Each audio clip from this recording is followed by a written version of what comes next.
Greenland, the land that breathes ice and fire. After a decade of dreaming and countless nights staring at maps, I finally landed in Nuuk, the capital of Greenland, the world's largest island that isn't a continent. The moment the plane door opened, I was hit by air so cold it almost stung, but also by a silence so deep it felt sacred. I laughed to myself, let's nuke this place up. Greenland, or Kalaallit Nunaat in the Greenlandic language, means, the land of the people. It's a country of paradoxes, massive yet sparsely populated, ancient yet modernizing fast, frozen yet alive with warmth and color. Even Air Greenland's safety manual made me smile. In the unlikely event of an emergency landing, it read, you will land in snow, and yes, a parka is provided. That's Arctic practicality at its finest. Welcome to the edge of the world. Stepping off the plane felt surreal. Below me stretched a world of granite cliffs, turquoise fjords, and tiny, brightly painted houses, splashes of red, yellow, and blue scattered across a white canvas of snow. Nuuk itself is home to only about 19,000 people, yet it's the heartbeat of the entire island. My guide, Malik, greeted me with a grin that could melt glaciers. Welcome to Greenland, he said proudly. 95% of us here are Inuit Greenlanders, descendants of the Thule culture that came from Arctic Canada about 1,000 years ago. He led me into his home, warm, cozy, and filled with the smell of seal soup simmering on the stove. Tourism is growing, he told me, but we don't want to lose our identity. We want visitors, but the right kind of visitors, the ones who listen. The spirit of independence. Over tea, we talked politics. Greenland is still technically part of the Kingdom of Denmark, but it has self-rule and its own parliament. We're working on our own constitution, Malik said. We're not independent yet, but we're preparing for the day we will be. That spirit of quiet determination seems to run through the veins of everyone here, a mix of pride, patience, and resilience carved by centuries of surviving the Arctic.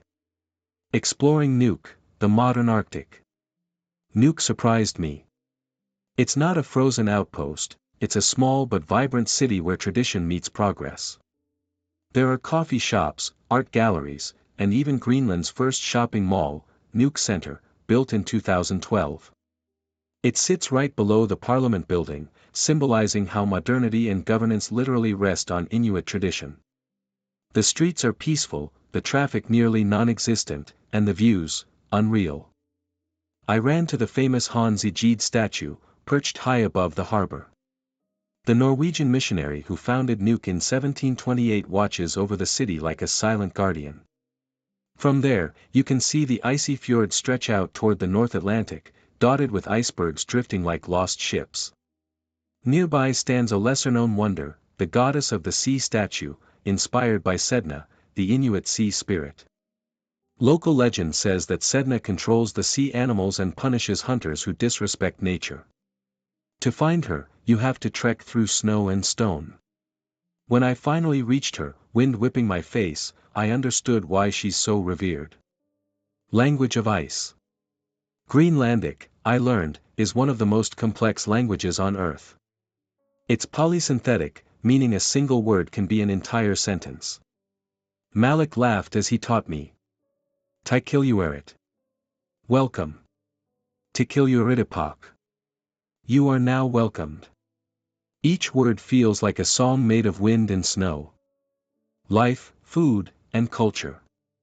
That evening, Malik's friend Carlo invited us to an Arctic dinner, a traditional Greenlandic feast. The table was a geography lesson in itself. Musk ox from the tundra, tender and smoky. Whale skin and narwhal blubber, chewy and rich in omega-3. Dried fish and seal stew, staples of Inuit survival. Carlo explained, we hunt with respect. It's not sport, it's culture. Every part of the animal is used. It's about balance. I listened, realizing that in Greenland, sustainability isn't a buzzword, it's a way of life. Adventure on ice. The next morning, I met Danny from Visit Greenland, who organized an expedition to one of the oldest rock formations on Earth, nearly 3 billion years old. This land tells the story of the planet itself, she said. We boarded a small boat and cruised through fjords that looked like mirrors of sky. Whales surfaced in the distance, humpbacks, maybe minks, and sea eagles soared overhead. The silence was so immense it felt alive. We stopped to step on that ancient rock. It glittered with quartz veins, silent witness to the dawn of Earth's crust. This, Danny whispered, is one of the oldest pieces of our planet. Half an hour later, the boat drifted away, leaving us stranded. No roads. No trails. Just rock and sea, Jason, my cameraman, said, laughing nervously. For the first time, I understood the raw danger of Greenland's beauty, a place that gives you everything and nothing at once. Ghost towns and modern dreams.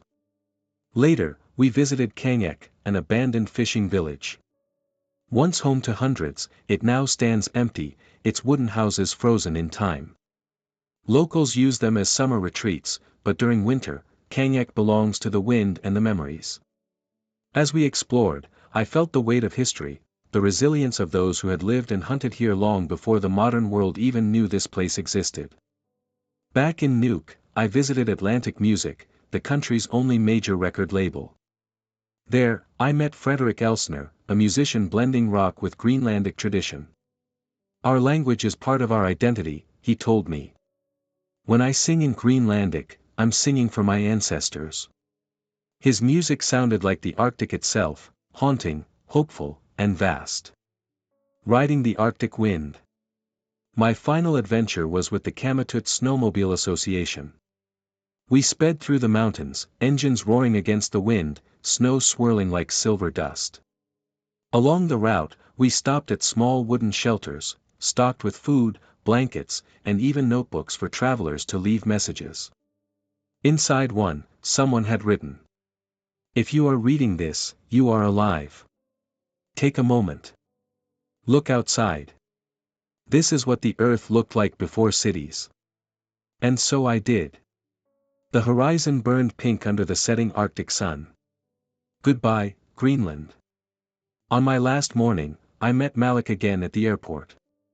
"So," he asked, "did you find what you came for?" I smiled. "I think I found something better, peace." He laughed. "That's the Greenland way." As the plane lifted off, I looked down at the vast frozen world below, mountains like white waves, fjords like veins of light. Greenland is not just a place you visit. It's a place that stays with you, that humbles you. The only thing I fear is that one day, too many people will come, and the silence will be gone.